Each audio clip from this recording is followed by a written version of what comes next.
یہ بغداد شہر کے چوراہوں میں سے ایک چوراہے کا منظر ہے، جہاں شہر بھر کا غریب اور دہاڑی دار مزدور طبقہ اپنے خاندان کے پیٹ کی آگ بجھانے کے لیے بھیڑ جمائے رہتا تھا۔ اسی شہر بغداد میں ایک امیر شخص رہتا تھا جس کا نام ہاشم تھا۔ ہاشم کو گاہے بگاہے کام کروانے کے لیے کسی نہ کسی دہاڑی دار مزدور کی ضرورت رہتی تھی۔ ایک دن ہاشم اس نیت سے چوراہے پر پہنچا کہ کوئی مزدور مل جائے جس سے وہ آج کے دن کا کام کروا سکے۔ چوراہے پر لگی مزدوروں کی بھیڑ یوں ایک سمت سے دوسری سمت جاتی تھی جیسے سمندر کی لہریں ہوں جو بار بار ساحل سے آ کر ٹکراتی ہیں اور پھر واپس چلی جاتی ہیں۔ جیسے ہی کوئی دولت مند کسی مزدور کی تلاش میں آتا، چوراہے سے ایک سے بڑھ کر ایک اونچی آواز آتی کہ جناب، میں حاضر ہوں، میں حاضر ہوں۔ ہاشم کو چوراہے پر مزدوروں کی اس حالت پر بڑا ترس آیا، مگر ساتھ ہی اسے تعجب بھی بہت ہوا، کیونکہ مزدوروں کی اس بھیڑ میں ایک ایسا مزدور بھی تھا جو بالکل چپ چاپ ایک جگہ بیٹھا ہوا تھا۔ چہرے سے معلوم ہوتا تھا کہ یہ بالکل پر یقین ہے کہ اس کا خریدار خود اس کے پاس چل کر آئے گا۔ ہاشم سیدھا اس نوجوان کے پاس گیا اور کہنے لگا کہ کیا تمہیں کام کی ضرورت ہے؟ نوجوان بولا، میں آپ کا کام ضرور کروں گا، اگر میں اس چوراہے پر بیٹھا ہوں تو کام کے لیے ہی بیٹھا ہوں، مگر میں دہاڑی کے 50 درہم لوں گا، کیا آپ کو منظور ہے؟ ہاشم حیران ہو کر بولا، 50 درہم؟ یہ تو بہت زیادہ ہے، باقی مزدور تو صرف 5 درہم ہی لیتے ہیں، آخر تم ایسا کیا کرتے ہو کہ جس کے میں تمہیں 50 درہم دوں؟ نوجوان بولا، اگر آپ کو منظور نہیں تو 5 درہم والے مزدوروں کی بھرمار لگی ہوئی ہے، آپ انہی میں سے کسی کو لے جائیے۔ ہاشم کو بڑا تجسس ہوا، پھر کچھ سوچ کر بولا، اچھا ٹھیک ہے، مجھے منظور ہے۔ نوجوان بولا، ذرا رکیے، میری کچھ شرائط بھی ہیں، ان کی منظوری کے بغیر میں کبھی مزدوری پر نہیں جاتا۔ ہاشم حیرت سے بولا، کیا کہا؟ اے نوجوان، شرطیں تو مالکوں کی ہوتی ہیں اور اس حساب سے شرطیں لگانے کا اصل حقدار میں ہوں۔ نوجوان بولا، اگر آپ میری شرائط منظور نہیں کرتے تو میں آپ کے ساتھ ہرگز نہیں جاؤں گا۔ ہاشم بولا، اچھا ٹھیک ہے، ذرا بتاؤ کہ تمہاری شرطیں کیا ہیں؟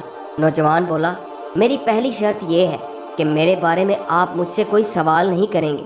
میری دوسری شرط یہ ہے کہ جیسے ہی اذان ہوئی تو اس وقت سے لے کر نماز پڑھنے تک میں آپ کا مزدور نہیں رہوں گا، اور اس دوران میں آپ کی کوئی بات نہیں مانوں گا، اور نہ ہی آپ مجھ پر کوئی حکم چلانے کے مجاز ہوں گے۔ میری تیسری شرط یہ ہے کہ اگر آپ نے مجھ سے کوئی سوال کیا تو میری مرضی ہوگی کہ میں آپ کے اس سوال کا جواب دوں یا نہ دوں۔ ہاشم یہ سن کر مسکرا کر بولا، بڑے ہی انوکھے دہاڑی دار ہو ویسے، چلو مجھے یہ بھی منظور ہے، اب اپنا سامان لو اور کام پر چلو۔ چنانچہ ہاشم اور وہ نوجوان چلتے چلتے ہاشم کے گھر پہنچ گئے۔ نوجوان نے کام کرنا شروع کیا تو ہاشم دیکھ کر حیران رہ گیا کہ جو کام ایک مزدور پورے دن میں کرتا ہے، اس نوجوان نے تو وہ کام صرف 2 گھنٹے میں ہی کر دیا ہے۔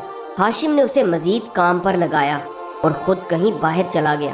مزدور گلی میں مٹی کھود رہا تھا کہ اچانک اذان کی آواز آنا شروع ہو گئی۔ مزدور نے کدال وہیں پھینکی اور وہاں سے جانے کے لیے قدم بڑھانے لگا۔ جب ہاشم کے بیٹے نے دیکھا کہ مزدور مٹی کے ٹیلے گلی میں ہی چھوڑ کر جا رہا ہے تو اس نے کہا، اوئے ذرا رکو، اس مٹی کو تو برابر کرتے جاؤ۔ نوجوان بولا، خاموش، اس وقت میں تمہارے باپ کی بھی نہیں سنوں گا۔ جب اذان ہو جاتی ہے تو میں دنیا کا ہر کام بھول جاتا ہوں اور صرف اسی کی سنتا ہوں جو سب کچھ سننے اور جاننے والا ہے۔ اگر تم چاہو تو مٹی کو خود ہی برابر کر سکتے ہو، ویسے بھی میری تمہارے باپ سے بات ہو چکی ہے۔ چنانچہ نوجوان نماز پڑھ کر واپس آیا اور دوبارہ کام پر لگ گیا۔ اتنے میں ہاشم باہر سے واپس آیا اور نوجوان سے پوچھا، کیا میں تمہارے لیے کھانا لاؤں؟ نوجوان کہنے لگا کہ میں روزے سے ہوں۔ ہاشم بہت حیران ہوا اور سوچنے لگا، ابھی تو رمضان شروع بھی نہیں ہوا اور یہ نوجوان نفلی روزے رکھ کر مزدوری کر رہا ہے۔ جب شام کا وقت ہونے لگا تو ہاشم بولا، اے نوجوان، یہ لو تمہارے 50 درہم، ویسے تمہارا نام کیا ہے؟ نوجوان بولا، حضور، میں نے آپ سے کہا تھا کہ جس سوال کا جواب میں نہ دینا چاہوں آپ اس سے متعلق مجھ سے پوچھنے کا جواز نہیں رکھتے، لہٰذا میں آپ کے اس سوال کا جواب دینے سے قاصر ہوں، امید ہے آپ برا نہیں منائیں گے۔ اچھا، خدا حافظ۔ یہ کہہ کر وہ وہاں سے چل پڑا اور ہاشم حیرت سے اسے دیکھتا رہا، مگر دل میں تجسس لیے جیسے تیسے اس نے رات گزاری اور اگلے روز دوبارہ چوراہے پر پہنچ گیا۔ ایک بار پھر مزدوروں کا جتھا اپنے دن بھر کے مالک کی تلاش میں شور برپا کر رہا تھا، مگر آج وہ نوجوان مزدور وہاں موجود نہیں تھا۔ ہاشم نے دوسرے مزدوروں سے پوچھا تو ان میں سے ایک نے بتایا کہ حضور وہ صرف پیر اور ہفتے والے دن ہی آتا ہے۔ یہ سننے کے بعد ہاشم وہاں سے گھر کی طرف چل پڑا۔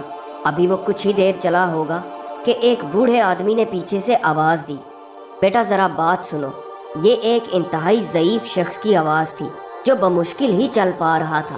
اس ضعیف شخص نے کہا، کیا آپ مجھے کنویں والے درخت کے پاس چھوڑ دیں گے؟ ہاشم بولا، جی ضرور چھوڑ دوں گا، مگر آپ وہاں کیوں جانا چاہتے ہیں؟ ضعیف آدمی بولا، دراصل میرا بیٹا کافی عرصے سے بیمار ہے اور آج میرے بیٹے کی دوا ختم ہو گئی ہے، مگر مجھے ذرہ برابر بھی کوئی غم نہیں ہے، کیونکہ مجھے اس بات کا یقین ہے کہ اللہ نے میرے بیٹے کے لیے ہفتے بھر کی دوا کا بندوبست کر رکھا ہے۔ تم بس مجھے وہاں پہنچا دو، خدا تمہیں اس نیکی کا اجر دے گا بیٹا۔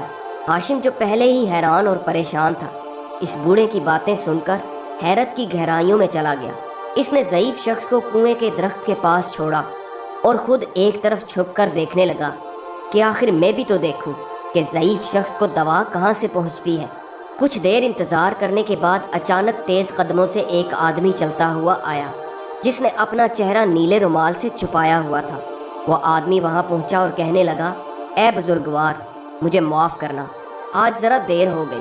اس آدمی نے ادویات کا تھیلا اس ضعیف شخص کو پکڑایا اور جانے کے لیے پلٹا ہی تھا کہ ضعیف شخص نے اس کا ہاتھ پکڑ لیا اور بولا، اے خدا کے نیک بندے، مجھے اپنا چہرہ تو دکھاؤ، میں اپنے محسن کو اپنی آنکھوں سے دیکھ کر دعا دینا چاہتا ہوں۔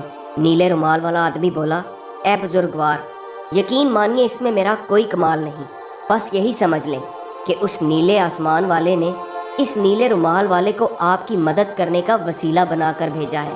یہ کہتے ہی نیلے رومال والا وہاں سے واپس چلا گیا۔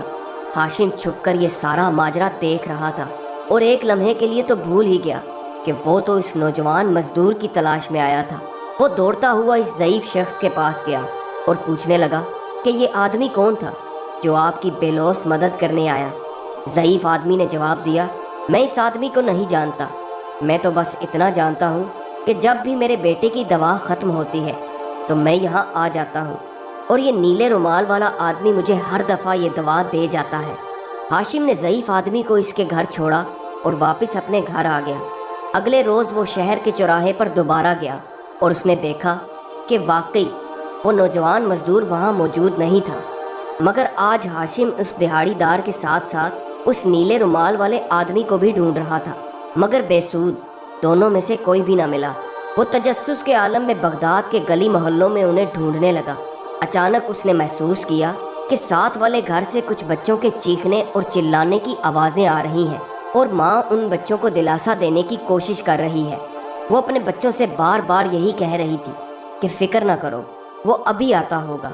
ہاشم ابھی یہ سارا ماجرا دیکھ ہی رہا تھا کہ ایک گھڑ سوار ہفتے بھر کے راشن کے ساتھ اس گھر میں داخل ہوا۔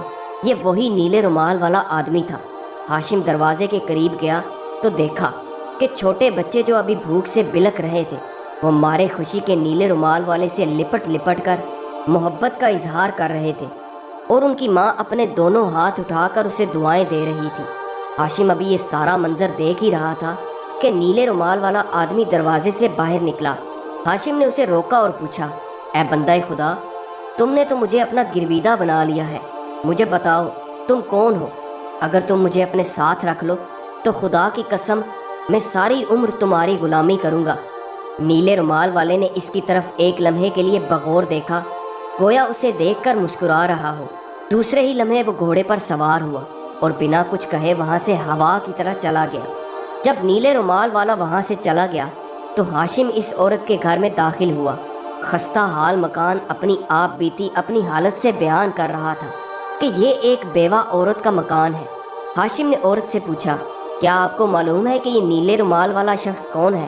عورت نے جواب دیا، میں اسے نہیں جانتی، میں تو بس اتنا جانتی ہوں کہ یہ کوئی فرشتہ صفت انسان ہے جو مجھے ہر ہفتے کھانے پینے کا سامان مہیا کرتا ہے۔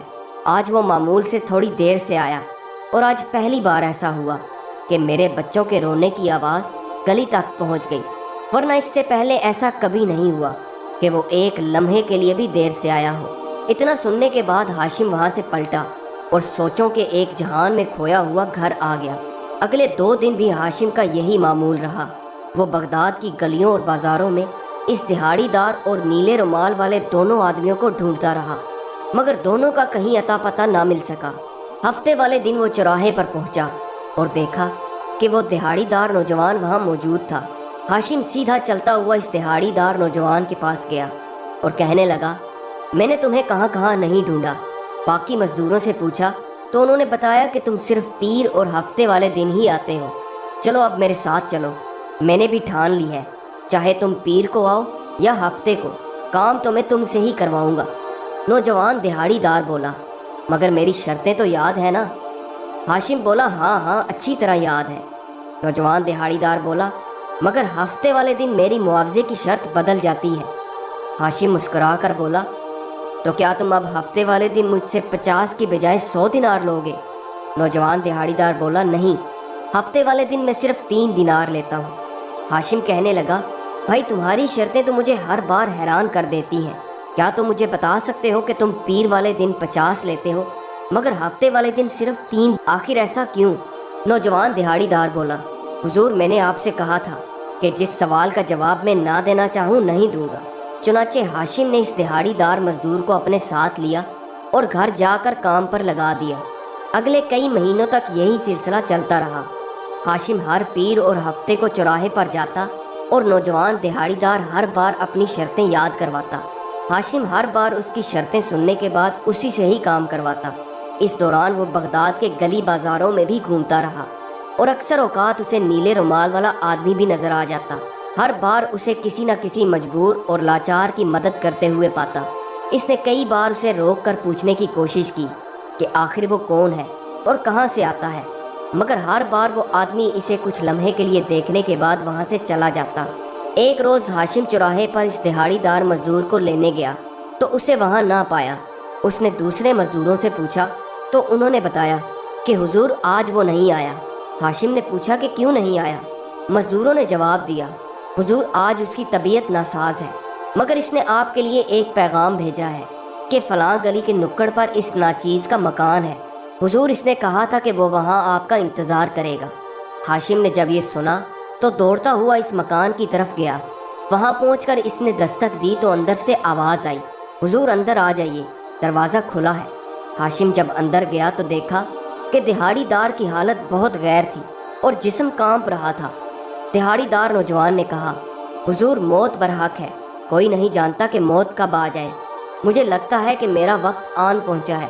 اگر آج رات میرا انتقال ہو گیا تو حضور سے درخواست ہے کہ میرے مرنے کے بعد میرے کچھ کام کر دیجیے گا، اللہ اس کا آپ کو اجر دے گا۔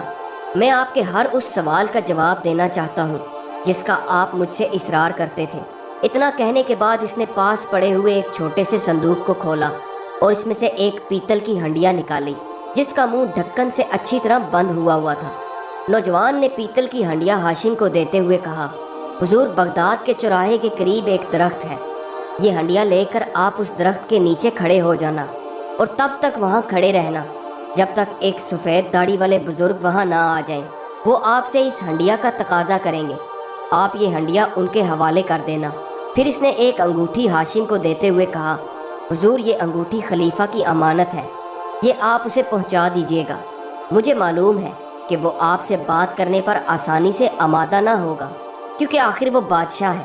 حضور میری تیسری درخواست یہ ہے کہ میرے اس دنیا سے چلے جانے کے بعد میرے مردہ جسم کو چارپائی سمیت باہر گلی میں رکھ دینا، میرے کفن دفن کا انتظام ہو جائے گا۔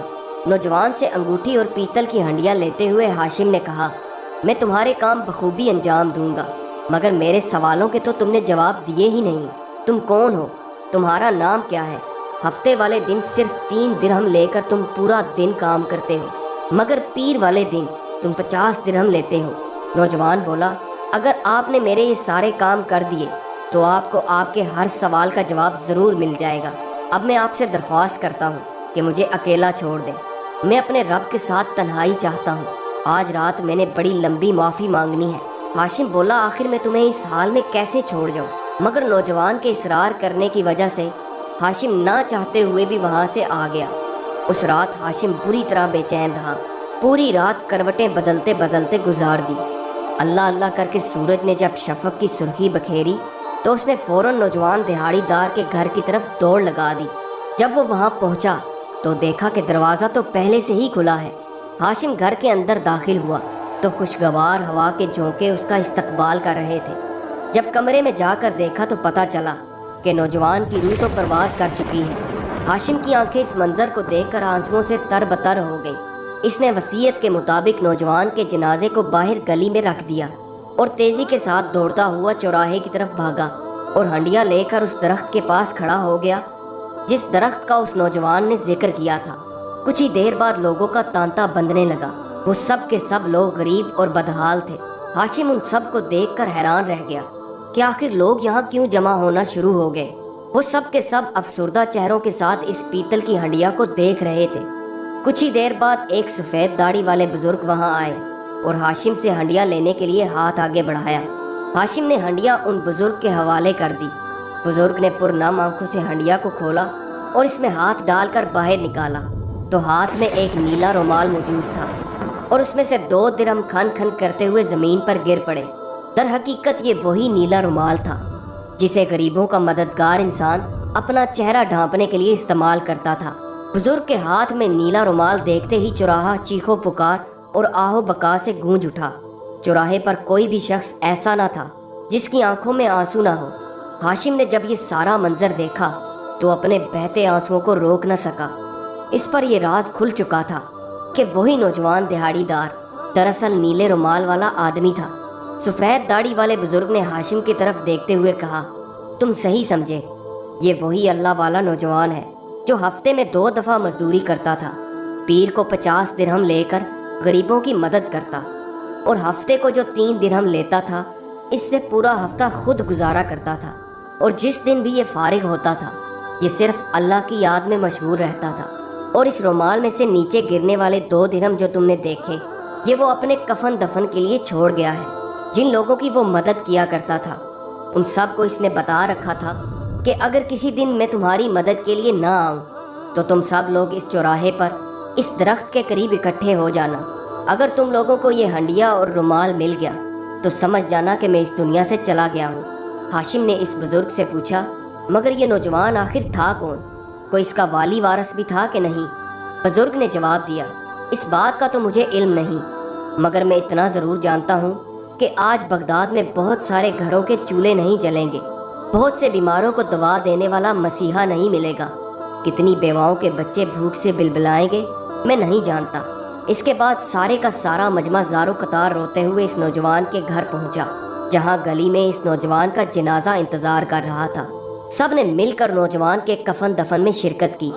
ہاشم جب نوجوان کے آخری فرائض سے فارغ ہوا تو اسے یاد آیا کہ خلیفہ کو اس کی امانت پہنچانی ہے، چنانچہ وہ تیز قدموں سے دوڑتا ہوا محل کی طرف چل پڑا۔ جب وہ محل پہنچا تو دیکھا کہ خلیفہ اپنے وزیروں کے ساتھ باغ میں ٹہل رہا تھا۔ ہاشم نے خلیفہ سے بات کرنے کی کوشش کی تو خلیفہ بولا، ابھی میرے پاس وقت نہیں، تم بعد میں آ جانا۔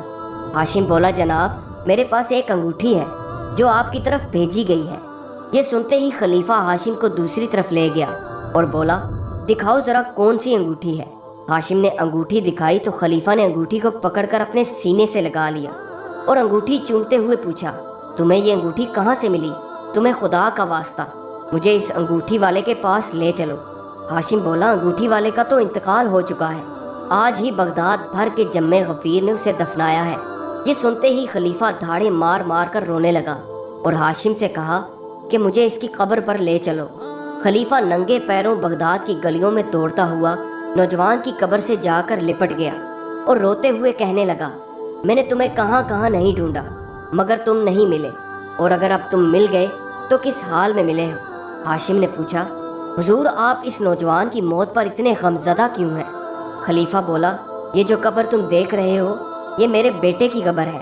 دراصل یہ بچپن سے ہی ایک بزرگ کے پاس جایا کرتا تھا اور پورا دن اللہ تعالیٰ کی عبادت میں گزار دیتا تھا۔ اس نے مجھے کتنی بار سمجھایا کہ میں دنیا کے مال و اسباب کے پیچھے نہ بھاگوں۔ کئی بار اس نے مجھے تاکید کی کہ اگر میں یوں ہی دنیا کا مال و اسباب جمع کرتا رہا تو وہ مجھے چھوڑ کر چلا جائے گا۔ یہ کہتا تھا، ابا حضور اتنے گناہ مت کمائیے جس کا بعد میں حساب نہ دیا جا سکے۔ مگر میں نے اس کی ایک نہ سنی۔ لوگ اپنی اولاد کو سمجھاتے ہیں، مگر یہاں اولاد اپنے والدین کو سمجھا رہی تھی۔ مگر افسوس ہے مجھ پہ، میں نے اس کی ایک نہ سنی۔ پھر مجھے بھی اس کی سزا ملی اور اس نے مجھ سے منہ پھیر لیا اور مجھے ہمیشہ کے لیے چھوڑ کر چلا گیا اور غربا کی طرح زندگی گزارنے لگا۔ اس کے بعد خلیفہ کافی عرصے تک اس نیک بزرگ کو ڈھونڈتا رہا اور آخر کار اسی چوراہے پر اس درخت کے پاس ان بزرگ کو کھڑے پایا۔ خلیفہ نے بزرگ کے قدموں میں گر کر سچے دل سے توبہ کی۔ اس نے ان بزرگ سے کہا کہ لائیے وہ نیلا رومال مجھے دیجیے، آج کے بعد میرا بیٹا جو کام چھوڑ گیا تھا میں خود اسے جاری رکھوں گا۔ میں وعدہ کرتا ہوں کہ یہ نیلا رومال میں خود اپنے چہرے پر لپیٹوں گا اور ایک ایک غریب کے گھر جا کر اس کی مدد کروں گا۔ دوستو، یہ کہانی آپ کو کیسی لگی؟ کمنٹس میں اپنی رائے کا اظہار ضرور کیجیے گا اور ہمارے چینل کو سبسکرائب ضرور کیجیے گا۔ ویڈیو دیکھنے کا بہت بہت شکریہ۔